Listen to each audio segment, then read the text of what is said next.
একটু দয়া কর, ভাঙিস নায়া বাপের ভিটা বসত বাড়ি ঘর।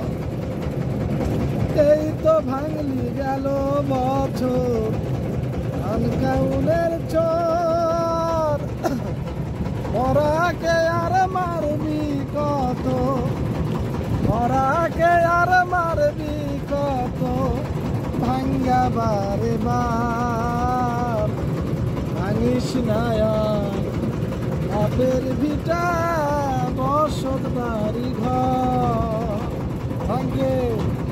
এই মনোমুগ্ধকর সৌন্দর্য আর অথই জলরাশি আপনাকে মুগ্ধ করে তুলবে। চারিদিকে ধধু প্রান্তর, অস্ফুটে আলোয় বিস্ফোরিত দিগন্ত জোড়া। আপনি যেদিকেই তাকাবেন অথই জলরাশি আপনাকেই অভিভূত করে তুলবে। শ্রাবণের ঘন বর্ষায় হাওরের বুকে এক অপরূপ ছন্দের সৃষ্টি হয়। সে ছন্দ আর মাঝির বৈঠার ছলছলাৎ শব্দ যেন আরও মোহনীয় হয়ে ওঠে। শ্রাবণের ঘন বর্ষায় যখন খাল বিল নদী নালা সব ডুবে যায়, তখনই হাওরের অথই জলরাশি আর সম্মুখের দিগন্তজোড়া মিলেমিশে একাকার হয়ে যায়। তখনই দূর দূরান্ত থেকে হাজারো ভ্রমণ পিপাসু মানুষ ছুটে আসে এই অপরূপ সৌন্দর্য উপভোগ করতে। কি নিদারুণ অপূর্ব সৌন্দর্যের নীলাভূমি এই হাওর। মানুষ স্বতঃস্ফূর্তভাবে এনজয় করছে। মানে এখানে দূর দূরান্ত থেকে মানুষ এসেছে, অনেক দূর থেকে এখানে মানুষ ভ্রমণ করার জন্য এসেছে। এই জায়গাটা থেকে আমি এখানকার স্থানীয় মানুষদের কাছে শুনলাম, এখানে প্রতি শুক্রবারে হাজার হাজার লোক আসে এবং হাজার হাজার লোক এখানে এসে ভ্রমণ করার জন্য শুধুমাত্র আসে।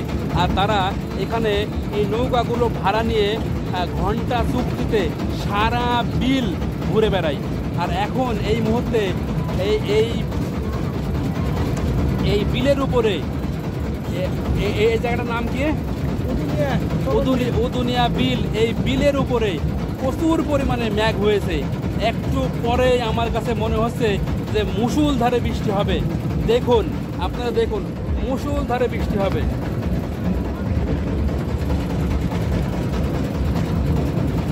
মুষলধারে এখন একটু পরে বৃষ্টি শুরু হবে। তার আগে আমরা এখান থেকে সেফ এক্সিট নিতে হবে। আমরা নামি করার নামি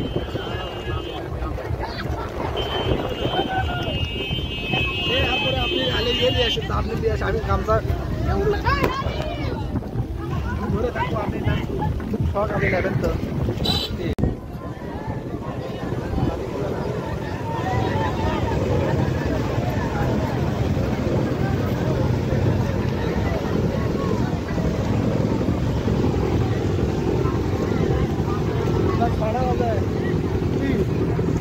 এই দেখুন এনভায়রনমেন্ট, দেখুন আপনার কাছে এই এনভায়রনমেন্ট কেমন মনে হচ্ছে? আমার ফিলিং থেকেও বোঝা যাচ্ছে যে আসলে কেমন লাগছে। এই দেখেন environment, I am very excited. খুবই ভালো লাগছে, খুবই ভালো লাগছে।